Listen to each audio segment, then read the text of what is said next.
22 April কাশ্মীরের পেহেলগাম ঘুরতে গিয়ে জিপ লাইনে চড়েছিলেন পর্যটক ঋষি ভাট। সেই অবস্থায় নিজের রোমাঞ্চকর অভিজ্ঞতা ক্যামেরাবন্দি করছিলেন তিনি। সে সময় নিচে চলছে গোলাগুলি। নিজের অজান্তেই তার ক্যামেরায় ধরা পড়ে পর্যটকদের উপর জঙ্গি হামলার ভয়ঙ্কর দৃশ্য। দেখা যায় কিভাবে নির্বিচারে পর্যটকদের উপর গুলি চালাচ্ছে জঙ্গিরা।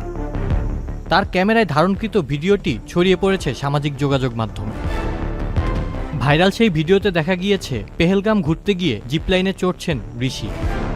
তার মুখে হাসি, হাতে থাকা সেলফি স্টিকে অভিজ্ঞতা ক্যামেরাবন্দি করছেন। কিন্তু তিনি জিপলাইনে ভ্রমণ শুরু করার কয়েক সেকেন্ডের মধ্যেই পাহাড়ি উপত্যকায় শুরু হয় মুহুর্মুহু গুলির আওয়াজ। প্রাণ বাঁচানোর জন্য পর্যটকদের দৌড়াতে দেখা যায়। কেউ কেউ পালানোর সময় জঙ্গিদের গুলি খেয়ে মাটিতে পড়ছেন। তবে পুরো বিষয়টি অজান্তেই ক্যামেরাবন্দি করেন পর্যটক ঋষি ভাট। ভ্রমণ শেষ হওয়ার আগ পর্যন্ত তিনি নারকীয় হত্যাকাণ্ড চলার বিষয়টি উপলব্ধিও করতে পারেননি।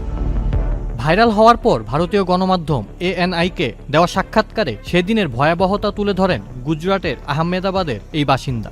मैं जब जिप लाइन कर रहा था तब फायरिंग स्टार्ट हुई।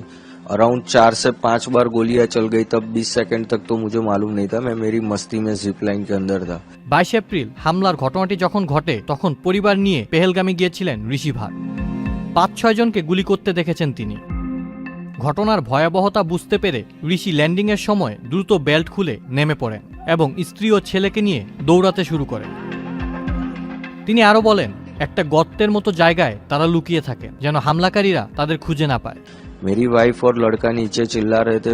मैं थोड़ा नजदीक पहुंचा, मैं बेल्ट खोल के कूद गया। कूद के मेरी वाइफ और मेरे लड़के को लेके वहां से तुरंत भागने लगा। फिर वहां देखा हमने एक स्पॉट पे लोग छुप रहे हैं और वहां पे खड्डे जैसा है, जल्दी दिखते नहीं है। तो वहां पे 2-3 लोग ऑलरेडी छुपे हुए थे, तो हम भी वहां जाके छुप गए। কথার লড়াই। এ অবস্থায় বৃহস্পতিবার 8ম দিনের মতো কাশ্মীর সীমান্তের নিয়ন্ত্রণ রেখা বরাবর দুই দেশের সেনাদের মধ্যে গোলাগুলি হয়। কুপওয়ারা, বারামুলা, পুঞ্চ, নওশেরা ও আখনুর এলাকায় চলে পাল্টাপাল্টি গুলিবর্ষণ। তবে এতে হতাহতের কোনো খবর পাওয়া যায়নি।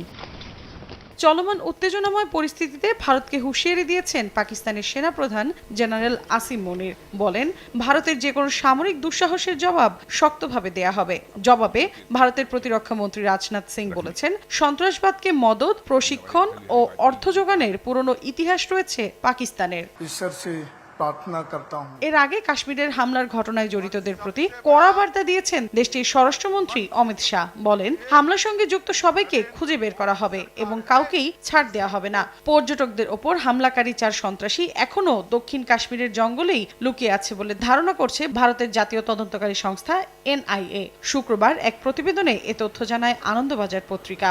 আইন শৃঙ্খলা বাহিনীর দাবি, হামলাকারীরা কয়েকদিনের খাবার ও অন্যান্য জিনিসপত্র মজুত রেখেছেন। তাই নিরাপত্তা বাহিনীর নজর এড়িয়ে তারা এখনো লুকিয়ে থাকতে সক্ষম হচ্ছে।